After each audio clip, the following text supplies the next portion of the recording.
Welcome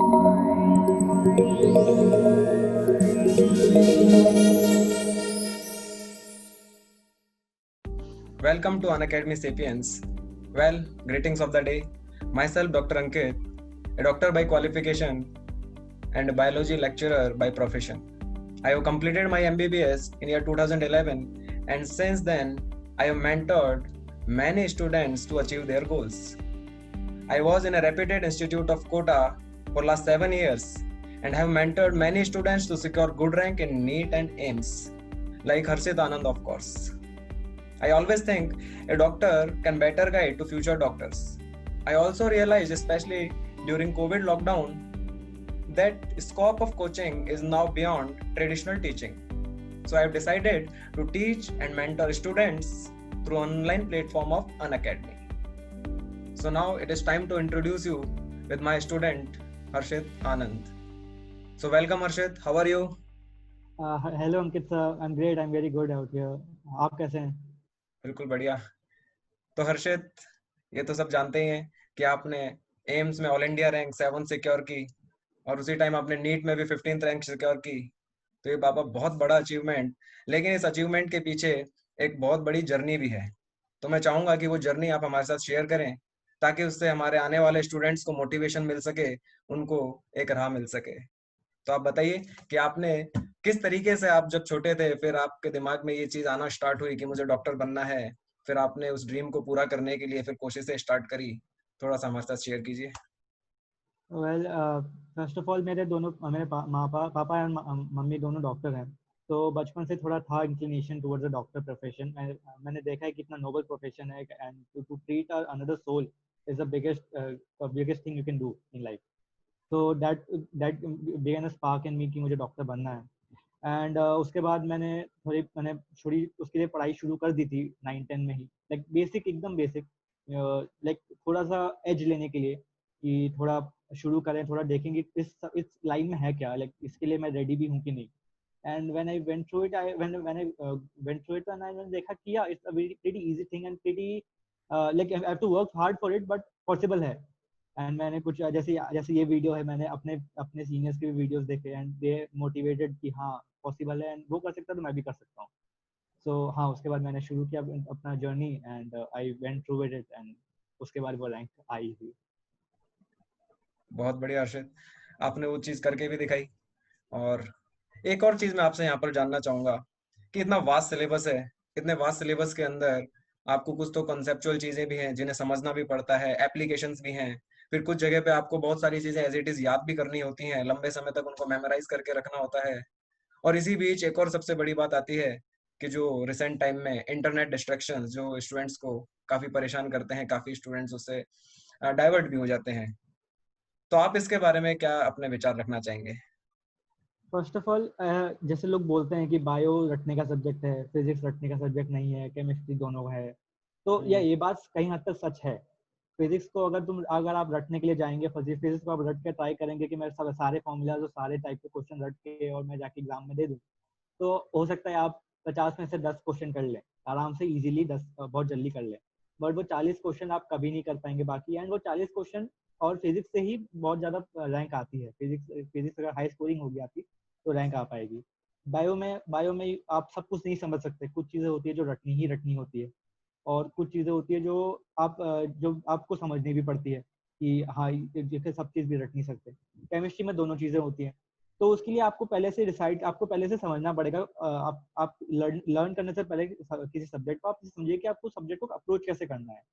उसके लिए आपको पहले समझना पड़ेगा कि फिजिक्स में मुझे कैसे से थ्योरी को आपको समझना है, ना कि उसको रटना है.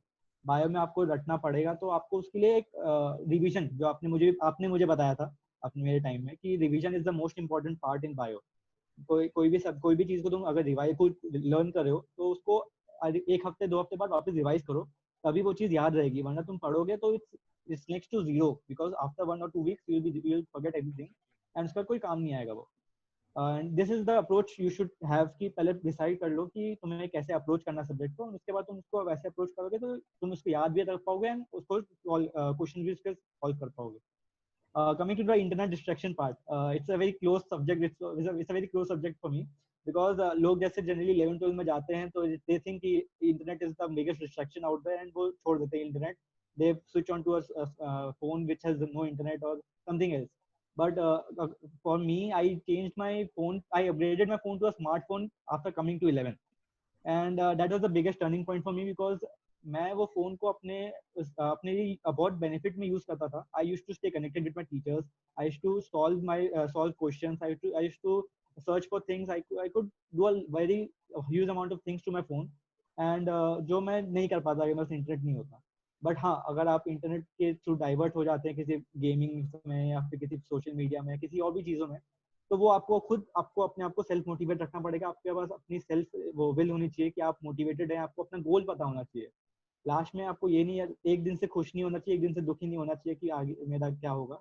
आपको अपना गोल दिमाग में रखना चाहिए कि 2 साल बाद या फिर 1 साल बाद मुझे जो नीट है या फिर एम्स का एग्जाम है वो मुझे क्रैक करना है, एंड उसके लिए प्रिपेयर करना है.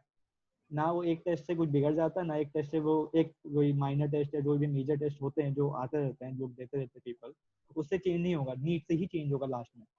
तो उस हिसाब से मेहनत करनी चाहिए. तो या आई वुड सजेस्ट कि लोग इंटरनेट अभी जैसे कोरोना के टाइम या फिर जो भी जैसे टाइम चल रहे हैं, इसमें internet is a necessity now.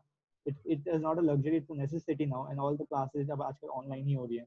तो people have to work out with internet, and but people को अपने आप को मोटिवेटेड रखना है, and people should make a routine कि मैं इतना टाइम ही वेस्ट, अगर मुझे वेस्ट करना है, वेस्ट करना इंपॉर्टेंट होता है. It's a very very different thing that I am saying कि वेस्ट कर दो टाइम, बट हाँ, वेस्ट करना इंपॉर्टेंट होता है, बट उसको लिमिट में वेस्ट करो कि 1-2 घंटा लिमिट में वेस्ट करके उसके बाद 10 घंटा उसकी पढ़ाई करोगे तो इट्स वर्थ इट. आपको मोटिवेशन रहेगा पढ़ने का. तो इंटरनेट के लिए मैं यही बोलना चाहूंगा. बहुत बढ़िया. ये स्पिरिट ये स्पिरिट अगर सभी बच्चों में आए तो बहुत बच्चे बहुत कुछ कर पाएंगे. चलिए हर्षित, यहाँ से एक और अभी करंट सिनेरियो पे बात चल रही है कि ये कोविड चल रहा है और इसकी वजह से जो अभी नीट 2020 होने वाला है, या तो पोस्टपोन्ड हो ही चुका है एक बार और अभी भी अनसर्टेनिटी है आगे. तो अभी जो बच्चे पढ़ रहे थे वो काफी बीच में डिमोटिवेट हो गए थे जब ये पोस्टपोन्ड हुआ था, और अभी फिर से एक न्यूज आ रही है कि हो सकता है ये आगे और पोस्टपोन्ड हो. अभी exactly we can't say this, लेकिन फिर भी ऐसा चल रहा है, ये अनसर्टेनिटी है. हम्म. तो ऐसे में जो ये स्टूडेंट्स जो परेशान हो रहे हैं उनके लिए आप कुछ गाइड करना चाहेंगे यहाँ पर? मैं अपने पर्सनल एक्सपीरियंस से ये बोलना चाहूंगा कि जैसे कि मेरे जब 11 में था तब नीट 2 बार हुई थी, तब भी लोगों के साथ ये अनसर्टेनिटी थी कि नीट कब होगा, कैसे होगा, वापस कैसे होगा, पहले वाला कैंसिल होगा, क्या होगा. तो हाँ, मैंने देखा है क्लोजली मेरे सीनियर्स को भी जो अभी भी एम्स में पढ़ते हैं, जो अच्छे रैंक लाए थे, उनका अप्रोच मैंने देखा है अपने आंखों से. एंड मैंने अपना अप्रोच भी यही मैं बोलना चाहूंगा कि आप अपने अपने आप को प्रिपेयर करें, चाहे कि वो नीट आपके 1 हफ्ते बाद ही है. वो जितना पोस्टपोन हो वो आपके लिए बोनस टाइम मिल रहा है. आप उसको ये मत मानिए कि आपका नीट 1 महीना बाद है तो आप 1 महीने के हिसाब से पढ़ रहे हैं तो उस हिसाब से आप चिल करेंगे. आपको अपना डे टू डे का रूटीन सेट करना पड़ेगा. उसके लिए वो डे टू डे का रूटीन आप सेट कीजिए कि आपको आज ये टॉपिक रिवाइज करना है, इतने टॉपिक रिवाइज करने हैं और इतने पेपर्स आप सॉल्व करने हैं. आप भूल जाइए कि नीट कब है. अब ये आपको ये आज रिवाइज करना है और रिवाइज करते जाइए. जैसे ही आपका एक बार सिलेबस खत्म होता है तो आप नेक्स्ट बार वापस रिवीजन शुरू कर दीजिए, क्योंकि आपके पास और कुछ करने को भी नहीं है अभी. ऐसा भी नहीं कुछ आपके पास और कुछ है करने को, तो आप होम रिवाइज स्टे करते से. जाइए. एंड आप मेरे से लिख के ले लीजिए कि अगर जितना रिवाइज करेंगे उतनी अच्छी रैंक आएगी आपकी, इसमें कोई डाउट नहीं. एंड पेपर सॉल्विंग, अभी is the best time to paper solve all the papers that you can get and from all the sources that you can get. Trusted sources होंगे तो पेपर की quality अच्छी होगी and paper के answers भी correct होंगे. तो I would suggest कि जितने भी ट्रस्टेड सोर्सेज आप ढूंढ सके वहां से जितने पेपर्स आप सॉल्व कर सके करिए. एंड आपका खुद का सिली मिस्टेक्स और ये सब कम होगा एंड आपकी एक्यूरेसी बढ़ेगी. And that is very important in online exam, in national level exam. तो बहुत बढ़िया हर्षित. अभी आप एम्स में पढ़ रहे हैं और काफी, ये तो ड्रीम होता है, एक मेडिकल एस्पिरेंट हर किसी का ड्रीम होता है कि वो एम्स दिल्ली के अंदर पढ़े. तो अभी भी आप अपने आप को कैसे मोटिवेटेड रखते हैं? स्पोर्ट्स वगैरह में अपने आप को इन्वॉल्व रखते हैं, अदर एक्टिविटीज में इन्वॉल्व रखते हैं? हाँ, वैसे लाइक मैं बचपन से ही थोड़ा स्पोर्ट्स इंक्लाइन था. मैं दोनों चीज मेंटेन करना चाहता था. मैं अभी भी जैसे मैं अभी अपने कॉलेज के बैडमिंटन टीम का पार्ट हूँ, अपने बैच के क्रिकेट टीम का पार्ट हूँ, एंड अपने कॉलेज के वॉलीबॉल टीम का भी पार्ट हूँ. सो इट्स लाइक मैं अभी कॉलेज में आने के बाद तो थोड़ा चिल होता है कि आप अपना पढ़ाई भी करें, आप अपना वो गेम्स भी खेलें, आप स्पोर्ट भी करें, सोशल इंटरेक्शन में पार्ट लें, सोशल इवेंट्स में पार्ट लें. आपको मेंटेन करके चलना पड़ेगा. एंड ये बहुत आपको उसके बाद एक बार कॉलेज आने के बाद आप आराम से कहीं पे भी किसी भी चीज़ का पार्ट ले सकते हैं, आपको ज़्यादा स्ट्रेस नहीं रहता पढ़ाई का, तो वो हो जाता है। आपको रूटीन सेट करना पड़ता है उसके लिए, रूटीन सेट करते करते आप उसको आराम से कर सकते हैं। तो यस। तो अभी हर्षित से हमने बात करी। हर्षित ने बहुत ही अच्छे तरीके से अपनी जर्नी के बारे में बताया। और खैर, हर्षित को तो मैं गाइड कर चुका हूँ, मेंटोर कर चुका हूँ। तो हर्षित के साथ एक बहुत बढ़िया बात जो थी, जो मुझे लगती है हर स्टूडेंट में होनी चाहिए, ये हमेशा चीयरफुल रहता था। ये मैंने इसको कभी इसके 2 साल का जो टाइम स्पेन था, उसमें कभी किसी चीज की टेंशन लेते हुए नहीं देखा। ये हमेशा चीयरफुल रहता था। इसको अगर कोई प्रॉब्लम भी आती थी तो भी उसको बिल्कुल मजाक मस्ती अंदाज में, चीयरफुल अंदाज के अंदर सॉल्व करने की कोशिश करता था। यानी इसके चेहरे पर मैंने कभी वो टेंस जो एक एक्सप्रेशन होता है वो देखा ही नहीं।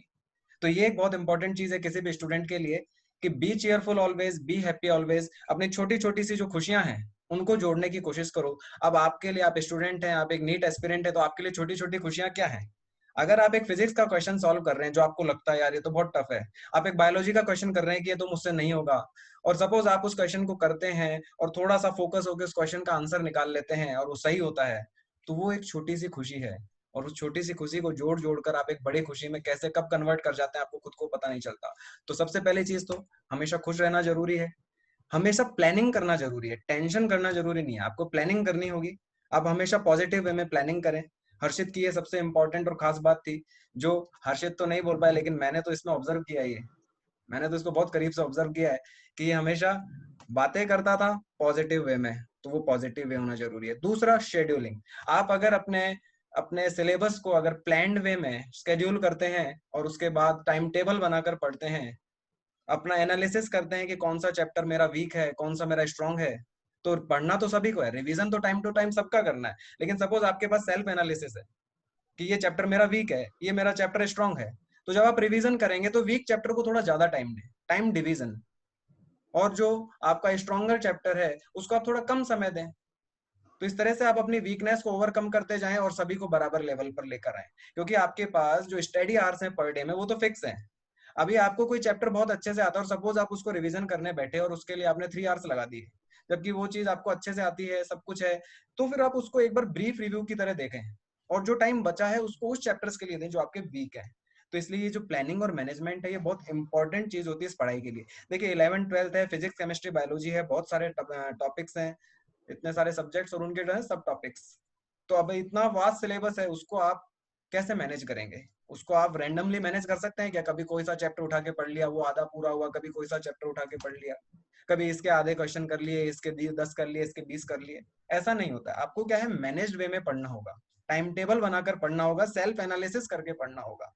तो वो चीज हर्षित ने बहुत अच्छे से करी और आज उसका रिजल्ट हमारे सामने भी है कि हर्षित एम्स दिल्ली के अंदर, जो इंडिया का top most reputed medical college है, जो ड्रीम कॉलेज होता है नीट एस्पिरेंट्स के लिए, उसके अंदर है। और आज भी ये बहुत अच्छा कर रहा है। आज भी ये उसी तरीके से रहता है। अपने टाइम पर अगर स्पोर्ट्स में पार्टिसिपेट करना है, स्पोर्ट्स में करता है, पढ़ने के टाइम अपनी पढ़ाई को अच्छे से करता है, खुश रहता है, चीयरफुल रहता है। दैट इज द बेसिक मंत्र ऑफ लाइफ। एक और चीज जो मैं बोलना चाहूंगा क्विक रिवीजन के लिए, जो आपने मेरे से पूछा था कि लोग रिवाइज कैसे करें इतने बड़े टॉपिक को, तो मेनली प्रॉब्लम आती है बायो जैसे सब्जेक्ट में, जो बहुत बड़ा होता है, उसको रिवाइज करने में प्रॉब्लम आती है।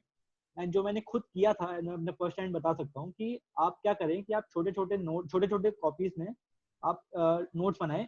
नोट्स में क्या होगा कि आप वो सिर्फ वो लिखें, लास्ट के 1-2 महीने में आप वो मत लिखिए जो आपको आता है, आप सिर्फ वो लिखिए जो आपको याद नहीं है, या फिर आप भूल जा रहे हैं, या फिर जो चीज़ आपको याद करनी है जो आप बार बार भूल जा रहे हैं, बस उसका एक छोटे छोटे पूरे चैप्टर को छोटे छोटे पेजेस में उसको कंप्लीट कीजिए। एंड आप उसको फिर रिवाइज कर पाएंगे, हर 2-3 दिन में उसको रिवाइज करेंगे तो आपको पूरा चैप्टर कंप्लीट हो जाएगा विद कॉन्फिडेंस कि जो मुझे याद नहीं था, बाकी चीजें जो आपको याद थी वो तो आपको याद है, जो चीजें आपको याद नहीं थी वो भी आपको याद हो गई है। तो अब आपको पूरा चैप्टर अच्छे से आता है ना, अब आपको किसी चीज की प्रॉब्लम नहीं है। तो ये मुझे हेल्प किया था कि, एंड उससे मेरे क्वेश्चंस आए भी थे, लाइक मैंने जो चीज लिखे थे उसी से क्वेश्चन आया था, तो मुझे बहुत खुशी हुई थी कि हो सकता है मैं नहीं लिखता ये तो मेरा क्वेश्चन ये छूट जाता क्योंकि मुझे याद नहीं रहता था। तो दैट कैन, यही 1-2 क्वेश्चन जो होते हैं आपकी रैंक बहुत ज्यादा बढ़ा देते हैं। तो yes, all the best for the NEET appearing guys, and stay strong. ये कोरोना से हम आगे बढ़ेंगे एंड अच्छा स्कोर करेंगे, ये दिमाग में लेके चलिए, सब अच्छा होगा। बहुत अच्छा हर्षित, आपने अपने एक्सपीरियंसेस शेयर किए। और सबसे इम्पोर्टेंट बात जो हमारे लिए खुशी की बात है कि आपने बहुत अच्छे से मेहनत करते हुए अपने ड्रीम को अचीव किया और आज भी आप अपनी मेहनत को मेंटेन करते हुए और बहुत बड़े डॉक्टर बने, बहुत अपना नाम कमाए देश विदेश के अंदर। ये हमारी शुभकामनाएं हैं आपके साथ।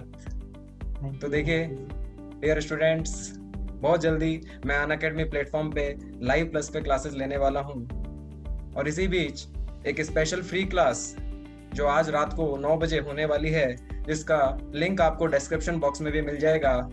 तो आप इस वीडियो के बाद मेरी वो क्लास अटेंड कर सकते हैं और बहुत जल्दी मैं 11 और 12th के इंडिविजुअल बैचेस के साथ जो नीट 2021 और 2022 के लिए डिजाइन होंगे, बहुत जल्दी मैं उनके साथ अनअकैडमी प्लेटफॉर्म पे लाइव प्लस पर आने वाला हूँ। तो stay tune, stay connected. Thank you, good luck. Thank you Harshit. Thank you sir. India will awake to life and freedom. चल उठ जा, let's crack it, जोर दे लगा, let's crack it, खेड़ को छोड़ दे।